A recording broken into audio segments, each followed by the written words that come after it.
नमस्ते दोस्तों। आज की वीडियो में हम जानेंगे पोस्ट मैट्रिक स्कॉलरशिप स्कीम को हम कैसे अप्लाई करें, स्टेप बाय स्टेप उसका क्या प्रोसेस होगा। तो चलिए देखते हैं। तो सबसे पहले मैं आ चुका हूं अपने गूगल की होम स्क्रीन पे। यहाँ पे आपको सर्च करना होगा NSP। जैसे ही आप NSP सर्च करोगे तो जो पहला लिंक आपके सामने ओपन होगा वो होगा नेशनल स्कॉलरशिप पोर्टल होम। इस पर हम क्लिक कर देंगे। इस तरह से ये पेज ओपन होगा। नाउ हम नीचे आएंगे तो यहाँ पे है एप्लीकेंट कॉर्नर। एप्लीकेंट कॉर्नर में लॉगिन के अंदर सब ऑप्शंस दिए हुए हैं। न्यू रजिस्ट्रेशन, उसके बाद है फ्रेश एप्लीकेशन, रिन्यूअल एप्लीकेशन। तो अगर आप पहली बार अप्लाई कर रहे हैं इस स्कॉलरशिप की स्कीम के लिए तो सबसे पहले आपको न्यू रजिस्ट्रेशन पे क्लिक करना होगा। तो क्योंकि हम पहले अपने आप को रजिस्टर्ड करेंगे तो यहाँ पे हम डालेंगे new registration for academic year 2022-23 और यहाँ पे click here for scholarship scheme hosted on NSP for AY assessment year 2022 से 23। इस पर हम क्लिक कर देंगे। उसके बाद ये जो गाइडलाइंस दी हुई है कि किस तरह से आपको अप्लाई करना है, यहाँ पे जो जो डॉक्यूमेंट्स आपको ज़रूरत है वो सब चीज़ों की लिस्ट यहाँ पे दी हुई है। उसके बाद नीचे हम आएंगे और इन सभी पे अग्री करेंगे कि मैं ये सारे जो इंस्ट्रक्शंस है, ये डिक्लेरेशन है, ये सब मैंने रीड कर लिए हैं और मैं इन सब से अग्री करता हूँ। तो ये मैंने इसको राइट मार्क क्लिक कर दिया है और कंटिन्यू। अब ये मेन फॉर्म हमारे सामने खुल गया है जहाँ पे हमें अपनी पर्सनल इन्फॉर्मेशन डालनी है इस रिगार्डिंग। तो सबसे पहले है चूज योर ऑप्शन की स्टेट ऑफ डोमिसाइल। तो जैसे जहाँ पे आप रह रहे हैं, जिस स्टेट के अंदर मूल निवासी हैं, तो यहाँ पे मैंने दिल्ली सेलेक्ट कर दिया। स्कॉलरशिप कैटेगरी, तो स्कॉलरशिप कैटेगरी में लेता हूँ ये मान के इस वीडियो में हम मान के चलते हैं कि आप पोस्ट मैट्रिक स्कॉलरशिप के लिए अप्लाई कर रहे हैं, यानी कि आप क्लास 11th-12th में स्टडी कर रहे हैं। तो मैं इसलिए पोस्ट मैट्रिक सेलेक्ट करूँगा। अगर क्लास 10th में या उससे कि नीचे वाली कक्षाओं के जो स्टूडेंट हैं उनको प्री मैट्रिक सेलेक्ट करना पड़ेगा। तो मैं यहाँ पे पोस्ट मैट्रिक सेलेक्ट करता हूँ। अब है नेम ऑफ स्टूडेंट। तो नेम ऑफ स्टूडेंट के अंदर आप ध्यान रखिए कि जो आपके आधार में नेम है वही नेम यहाँ पे होना चाहिए। अगर आपने आधार से अलग कोई अपना नाम यहाँ पे डाल दिया तो आपको एरर शो करेगी। तो जो आपके आधार कार्ड में जैसा नाम लिखा हुआ है वैसे आप यहाँ डाल दीजिए। उसके बाद स्कीम का टाइप, यहाँ दो तरह की स्कीम होती है, स्कॉलरशिप स्कीम और इंसेंटिव स्कीम। तो ये बिकॉज ये एक स्कॉलरशिप स्कीम है तो you have to select scholarship scheme. उसके बाद डेट ऑफ बर्थ, तो आप यहाँ पे सीधा टाइप भी कर सकते हैं। तो डेट ऑफ बर्थ जो है आप डायरेक्ट भी यहाँ पे अपना इनपुट कर सकते हो।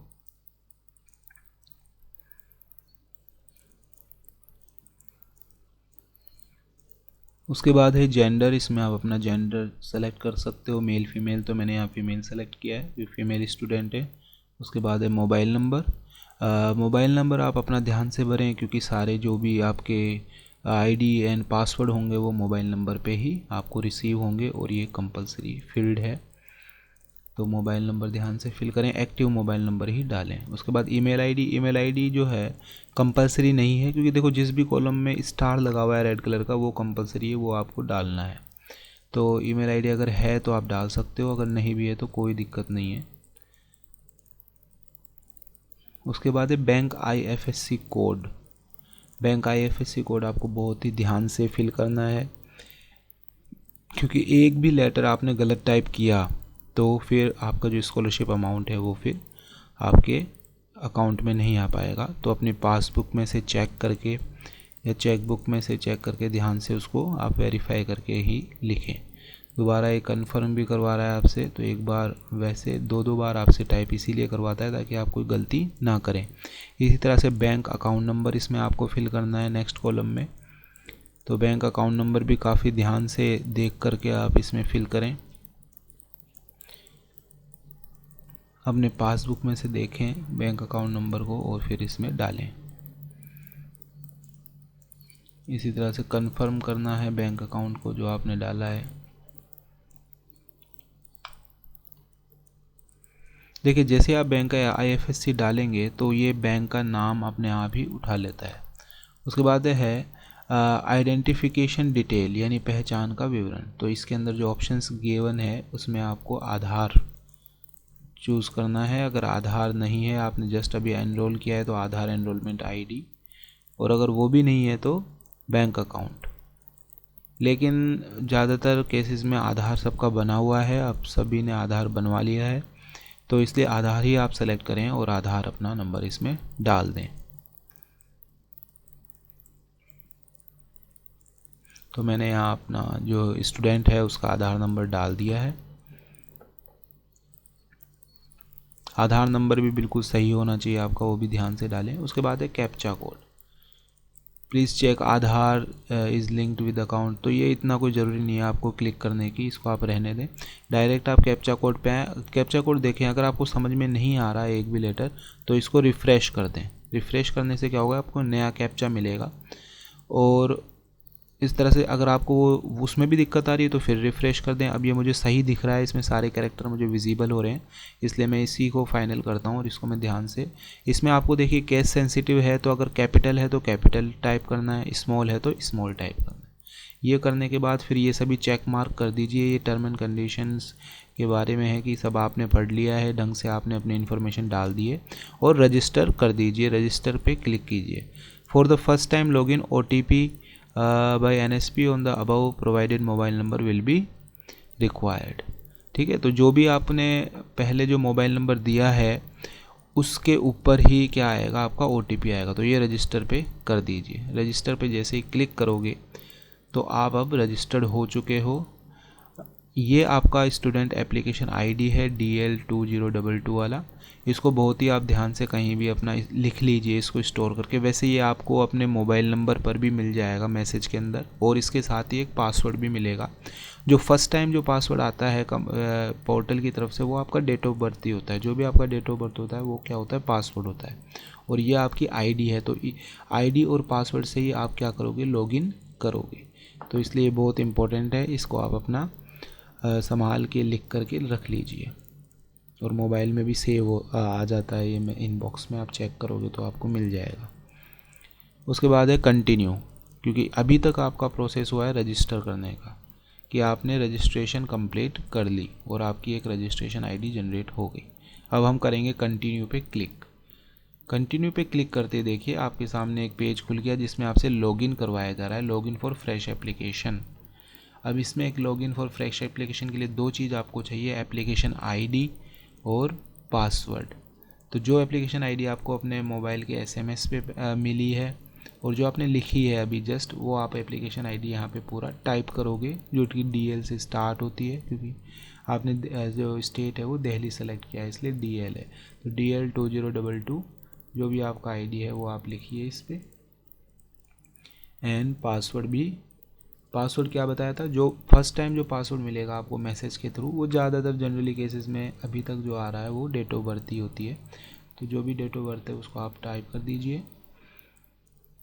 स्लैश करके, जैसे डेट/मंथ/ईयर, और जो कैप्चा कोड है वो आप यहाँ पे लिख लीजिए।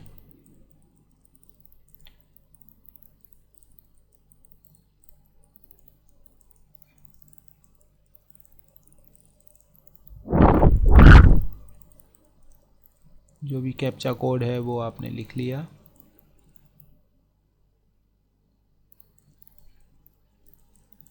और फिर लॉगिन पे क्लिक कर दीजिए। अब देखिए जैसे ही लॉगिन पे क्लिक करोगे तो OTP has been sent on your registered mobile number. जो भी आपने मोबाइल नंबर डाला है उसके ऊपर एक रजिस्ट्रेशन नंबर आ जाएगा।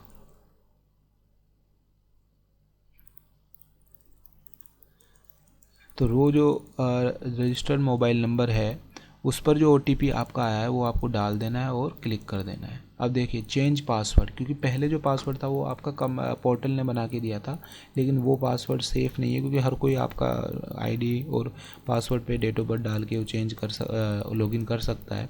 तो इसलिए आपको नया पासवर्ड बनाना है। तो नए पासवर्ड की खासियत ये है कि एक तो ये 8 कैरेक्टर्स लॉन्ग होना चाहिए, यानी 8 कैरेक्टर्स से कम का अगर आप पासवर्ड बनाओगे तो वो एक्सेप्ट नहीं करेगा, इनवैलिड बताएगा।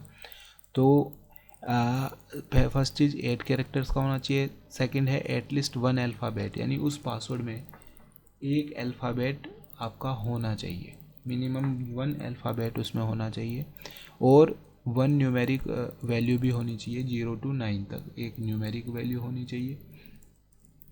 और एटलीस्ट 1 स्पेशल कैरेक्टर, यानी कि हैशटैग, @ अंडरस्कोर, स्टार, ये स्पेशल कैरेक्टर्स की कैटेगरी में आते हैं, तो ये भी आपको यूज़ करना है। इन सब का यूज़ इसलिए करवाया जाता है ताकि आपका पासवर्ड स्ट्रॉन्ग पासवर्ड बन सके, हर कोई जल्दी से उसको हैक ना कर पाए या उसको अज्यूम ना कर पाए। इसलिए इन सभी की कॉम्बिनेशन से जो पासवर्ड बनेगा वो आपका स्ट्रॉन्ग बनेगा और हर कोई फिर आपके अकाउंट में लॉगिन नहीं कर सकता इजीली। तो इसको आप थोड़ा सा पहले लिख लीजिए एक कागज़ पे, क्योंकि हो सकता है कि आप वैसे रैंडमली बना के डाल दें और फिर खुद भूल जाएं, और तो जब भूल जाओगे तो थोड़ा दिक्कत होगी। आप वैसे फॉरगेट पासवर्ड भी कर सकते हो, लेकिन it is better to store the information at your end earlier. तो आप पहले से ही अपने पास रखें वो पासवर्ड लिख करके। तो देखिए मैंने जो पासवर्ड बनाया इन सब का जब कॉम्बिनेशन किया तो इसने खुद नहीं बता दिया स्ट्रॉन्ग कि दिस इज़ स्ट्रॉन्ग पासवर्ड। अब वेरी वीक, क्योंकि शुरू में मैं अल्फ़ाबेट यूज़ कर रहा हूँ, जैसे ही मैंने स्पेशल कैरेक्टर नंबर्स यूज़ किए तो स्ट्रॉन्ग बन गया और सबमिट कर दिया। जैसे सबमिट किया तो देखिए आपके सामने अपना पेज खुल चुका है, जहाँ पे आपका नाम लिखा हुआ आएगा, ऊपर नीचे एप्लीकेशन आईडी, ठीक है, एप्लीकेशन स्टेटस आएगा कि सबमिट योर एप्लीकेशन, यानी अभी तक आपने अपनी एप्लीकेशन सबमिट नहीं करी है तो आप सबमिट करें एप्लीकेशन। उसके बाद नीचे देखिए आप कि application verified bye school, institute, college कि उसका स्टेटस आ गया नो, क्योंकि अब जब तक आपने एप्लीकेशन सबमिट ही नहीं करी तो फिर को स्कूल जो है वो कैसे वेरीफाई कर देगा। तो पहले आपको सबमिट करना है अपना एप्लीकेशन, उसके बाद में ही वो स्कूल के लेवल पे जाएगा और वहाँ से होगा। तो यहाँ देखो होम के नीचे एप्लीकेशन फॉर्म है, एप्लीकेशन फॉर्म पे आप क्लिक करिए।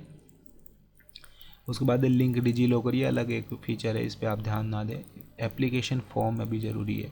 एप्लीकेशन फॉर्म पे क्लिक करते ही एक फॉर्म खुल गया, जहाँ पे जब आपने रजिस्ट्रेशन में जो डिटेल डाली थी वो भी यहाँ डली हुई है, जैसे स्कॉलरशिप की कैटेगरी, स्टेट ऑफ डोमिसाइल, ठीक है। उसके बाद है सिंगल गर्ल चाइल्ड, यानी अगर आप लड़की हो और अपनी फैमिली में इकलौते लड़की हो तब आपको इसको येस करना है, नहीं तो नो रहेगा। रिलीजन के अंदर जो है आप जो माइनॉरिटी में जो भी रिलीजन है वो आपको सेलेक्ट करना है, जैसे मैंने मुस्लिम सेलेक्ट किया है यहाँ पे। उसके बाद है कैटेगरी, अगर उस रिलीजन में भी आप आगे अगर SC ST OBC जनरल में आते हो तो वो उसके अकॉर्डिंग आपको सेलेक्ट करना है। तो ये जनरल मैंने यहाँ सेलेक्ट कर दिया। फादर का नेम, जो भी आपका फादर का नेम है वो आपको यहाँ पे डालना है।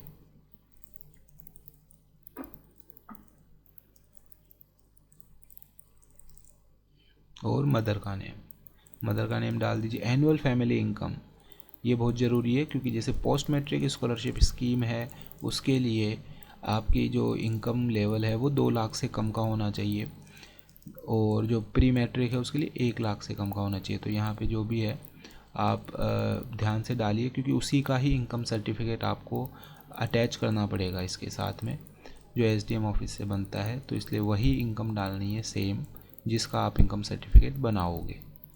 तो जैसे मैं यहाँ पे डाल देता हूँ 96,000।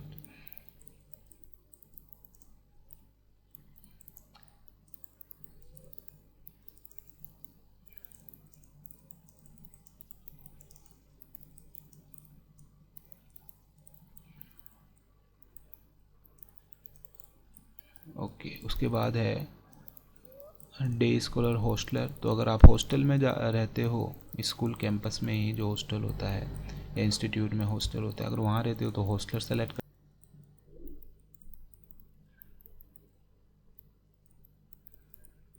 तो ये सेलेक्ट करने के बाद में फिर आता है एकेडमिक डिटेल्स। एकेडमिक डिटेल्स में है सेलेक्ट योर इंस्टीट्यूट, यानी आपको अपना स्कूल यहाँ पे सेलेक्ट करना है। ये बहुत ही इम्पोर्टेंट स्टेप है, बड़े ध्यान से करिएगा। तो इसमें क्या है, आप पहले सेलेक्ट योर इंस्टीट्यूट पे क्लिक कीजिए तो ये ऑप्शंस आपके पास खुल जाएगा। इसमें 2 तरह के सर्च करने के वो तरीके हैं।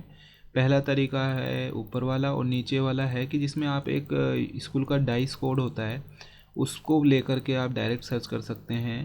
अपने स्कूल से एक कोड होता है DISE, अगर वो आप डालेंगे तो डायरेक्ट सर्च हो जाएगा। नहीं तो यहाँ पे देखिए इंस्टीट्यूट का स्टेट और इस डिस्ट्रिक्ट डाल के भी आप अपने इंस्टीट्यूट को सर्च कर सकते हो।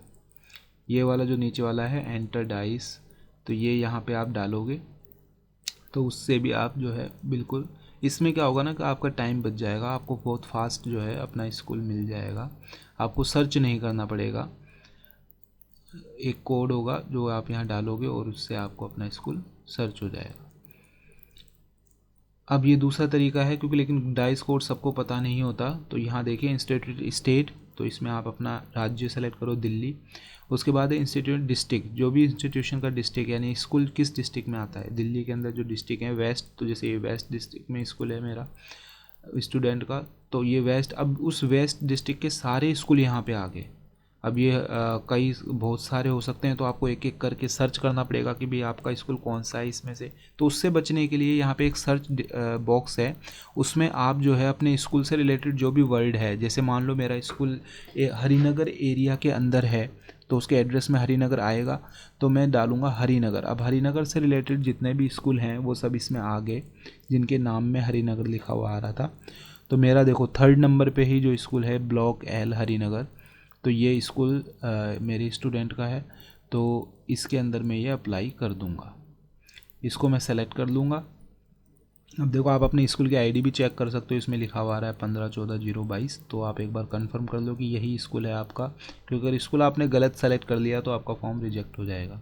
तो मैं इसको यहाँ पे सेलेक्ट करता हूँ 131 को, सीरियल नंबर अब देखिए 131 पे है ये आ गया। Do you want select institute, तो ये अब देखिए ये जो ये कोड है ब्रैकेट में आ रहा है, ये आपका डाइस कोड है। तो अगर ये आपको पता होता पहले से तो सीधा आप ये कोड डालते और आपका स्कूल निकल के आ जाता। तो ये मैंने सेलेक्ट कर लिया, अब मेरा स्कूल सेलेक्ट हो चुका है।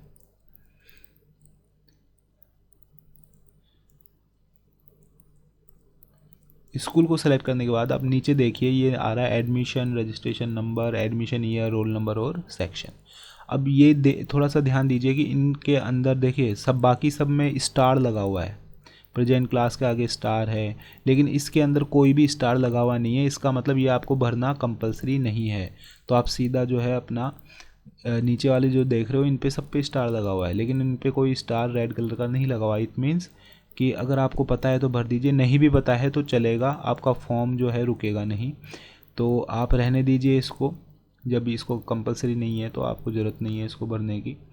और आप नीचे आ जाइए, जैसे present class course, present class course year, वो हम भरते हैं।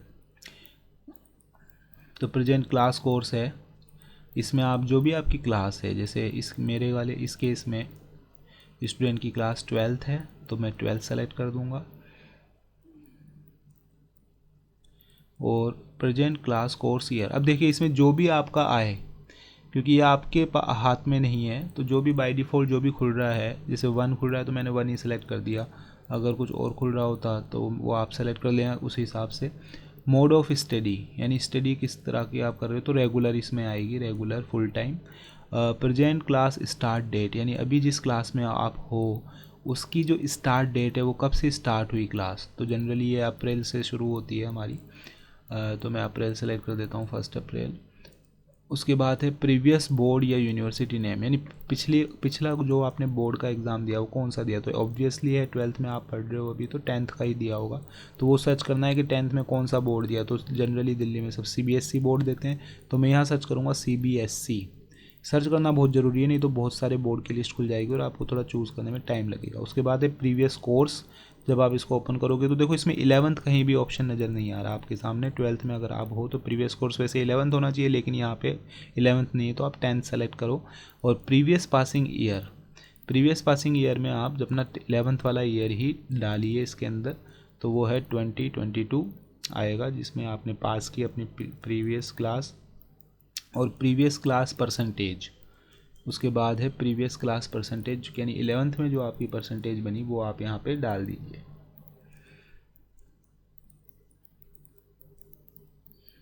उसके बाद यूनिवर्सिटी फर्स्ट, ये आपके ये एप्लीकेबल नहीं है यहाँ पे, तो ये रहने दीजिए। उसके बाद है 10th का रोल नंबर, तो 10th के अंदर जो रोल नंबर था वो भी आपको यहाँ पे बताना पड़ेगा, तो वो आप यहाँ पे अपना पहले से लिख के रखिए निकाल के अपनी मार्कशीट से।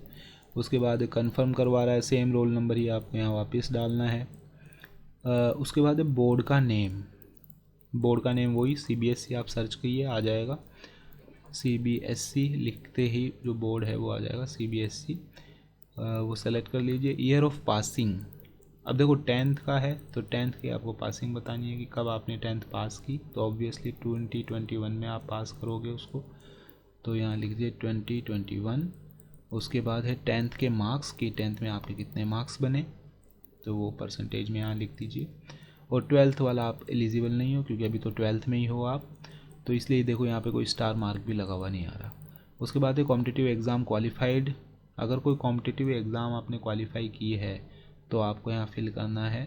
जैसे यहाँ आप डालते हो तो ये बहुत सारे ऑप्शंस खुल जाएंगे, NMMS और ये सब जो निकलती हैं एग्ज़ाम्स, तो अगर ये आपने फिल कर रखी है तो आप भर दीजिए, नहीं तो सीधा अदर डिटेल्स में हम आ जाते हैं। इज़ ऑर्फन, यानी ऑर्फन मीन्स अनाथ, यानी जिसके स्टूडेंट के अगर मदर फादर दोनों ही जिंदा नहीं है तो वो इस कैटेगरी में आएगा, नहीं तो ये इसमें नहीं आएगा। उसके बाद देखिए मैंने सेलेक्ट किया तो धर्म यहाँ पे बता दिया कि आपने धर्म सेलेक्ट नहीं किया, ये कैटेगरी आप देखिए।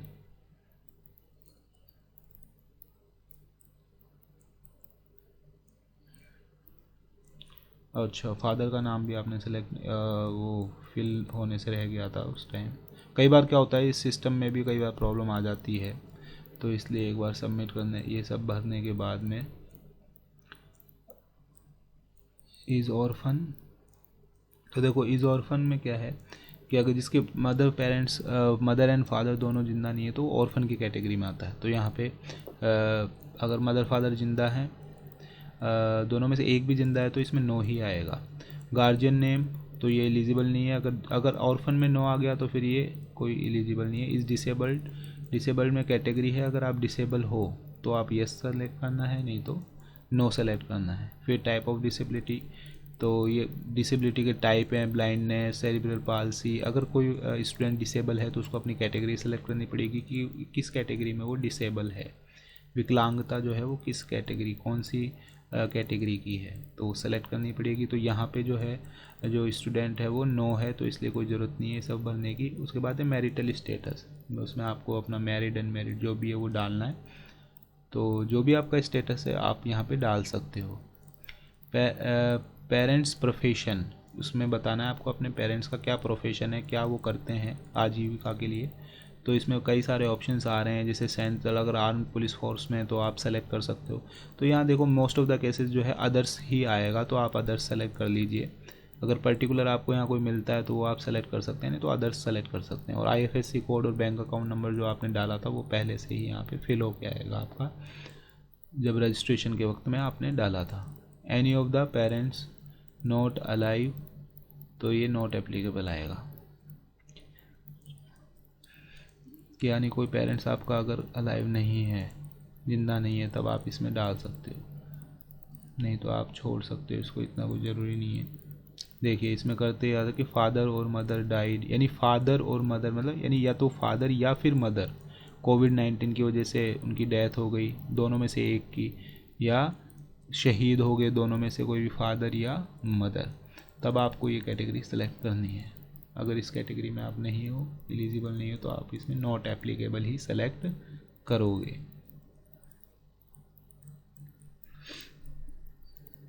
तो ये करने के बाद में फिर आप आ जाइए सेव एंड कंटिन्यू पे, इस पर क्लिक कर दीजिए। तो देखिए ऊपर बता रहा है प्लीज़ सेलेक्ट मैरिटल स्टेटस, यानी अगर कोई कॉलम आपसे रह गया भरना तो ये खुद ही आपको बता देगा। तो ये बोल रहा है प्लीज़ सेलेक्ट, ऊपर रेड कलर के उसमें आ रहा है लिखा हुआ कैरेक्टर्स में, प्लीज़ सेलेक्ट मैरिटल स्टेटस। तो यहाँ पे मैरिटल स्टेटस आपने सेलेक्ट कर लिया, जो भी है आपका मैरिड अनमैरिड हो तो अनमैरिड ही सेलेक्ट, ज़्यादातर केस में अनमैरिड ही आएगा। फिर आप सेव एंड कंटिन्यू पे करोगे तो बोल रहा है प्लीज़ सेलेक्ट पेरेंट्स प्रोफेशन, तो पेरेंट्स का प्रोफेशन वापस सेलेक्ट कर लीजिए अदर्स, ठीक है। यहाँ गलती से मैरिटल स्टेटस मेरा स्टूडेंट का मैरिड हो गया, वो कोई बात नहीं, आपको समझाने के लिए है, most of the cases unmarried ही रहेगा वो। उसके बाद आता है नेक्स्ट पेज खुल गया आपका कॉन्टैक्ट डिटेल्स, इसमें स्टेट आपका पहले से लिखा हुआ रहा है, होम डिस्ट्रिक्ट आपको बताना है कि आपका डिस्ट्रिक्ट कौन सा पड़ रहा है। स्टेट तो दिल्ली है, लेकिन दिल्ली भी कई सारे डिस्ट्रिक्ट्स में बटा हुआ है, तो इन सब में से कौन सा डिस्ट्रिक्ट है आपका। तो जो मेरे स्टूडेंट का डिस्ट्रिक्ट है वो है वेस्ट, तो वेस्ट सेलेक्ट कर लिया। उसके बाद बता रहा है प्लीज़ सेलेक्ट योर लोकेलिटी, यानी जो आपका डिस्ट्रिक्ट है, यानी जहाँ आप रहते हो जिस डिस्ट्रिक्ट में, वो ग्रामीण में आता है या शहरी में आता है, रूरल है या अर्बन है, तो अर्बन आएगा यहाँ तो। और उसके बाद है हाउस नंबर, आपको इसमें अपना पूरा एड्रेस लिखना है, और जैसे यहाँ मैं लिख देता हूँ अपना एड्रेस, और उसके बाद है पिन कोड। तो पिन कोड जो भी है, जैसे यहाँ का पड़ता है 1100, जो भी पड़ रहा है वो आप लिख दीजिए। उसके बाद है select the scheme to apply. दो स्कीम्स आपके सामने आ रही हैं, पोस्ट मैट्रिक स्कॉलरशिप स्कीम और दूसरी आ रही है Begum Hazrat Mahal national scholarship scheme. तो पोस्ट मैट्रिक में हम करेंगे अप्लाई, तो पोस्ट मैट्रिक पे क्लिक कर दीजिए। अब देखिए ये भी काफ़ी इंपॉर्टेंट चीज़ है, अपलोड डॉक्यूमेंट्स। यहाँ लिखा हुआ है scholarship amount less than ₹50,000, no need to upload any document, submit the copy of document in school college institute. It means कि अगर स्कॉलरशिप अमाउंट 50,000 से कम है तो आपको कोई भी डॉक्यूमेंट अपलोड करने की ज़रूरत नहीं है। सारे जो डॉक्यूमेंट हैं वो आप अपने स्कूल पे या इंस्टीट्यूट में जमा करवाइए। तो ये काफ़ी अच्छी चीज़ है तो यहाँ देखिए आपकी जो स्कॉलरशिप अमाउंट है वो 50,000 से कम ही है, तो इसलिए आपको ये कुछ भी अपलोड करने की ज़रूरत नहीं है। आपका काम काफ़ी इजी हो गया है इस स्टेप से। आप जो भी अपने डॉक्यूमेंट हैं वो सब अटैच करके अपने सीधा स्कूल में ही सबमिट करवा दीजिए, तो उसी से आपका काम हो जाएगा। यहाँ पे आपको अपलोड करने की ज़रूरत नहीं है।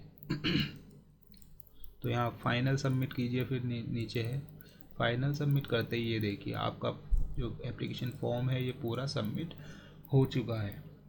इसमें जो जो भी आपने डिटेल्स भरी थी वो सभी लिखी हुई आ रही है। यहाँ सिग्नेचर ऑफ कैंडिडेट होगा, फिर हेड ऑफ़ द स्कूल के सिग्नेचर होंगे, तो इसका जो प्रिंट आउट है वो आपको लेके रखना है। नीचे प्रिंट का ऑप्शन है, तो ये आप अपना प्रिंट करवा लीजिए कहीं भी, साइबर कैफ़े पे या घर में अगर प्रिंटर है तो वहाँ से आप प्रिंट ले लीजिए। और इसके साथ में जो जो भी डॉक्यूमेंट्स हैं, जैसे बैंक की पासबुक है, प्रीवियस ईयर मार्कशीट है, इनकम सर्टिफिकेट है आपका, कम्युनिटी सर्टिफिकेट है जो सेल्फ सर्टिफाइड होगा, वो सभी जो है अटैच करके इस एप्लीकेशन प्रिंट आउट के साथ आपको अपने इंस्टीट्यूट में जमा करवाना है। यहाँ से आप देखिए स्टेटस भी पता कर सकते हैं, चेक योर स्टेटस, तो application under process for verification eight institute level लिखा हुआ आ रहा है। एप्लीकेशन फॉर्म के नीचे जो है वो एप्लीकेशन चेक योर स्टेटस है। तो यहाँ पे देखिए एप्लीकेशन हैज़ बीन सबमिटेड हो चुका है।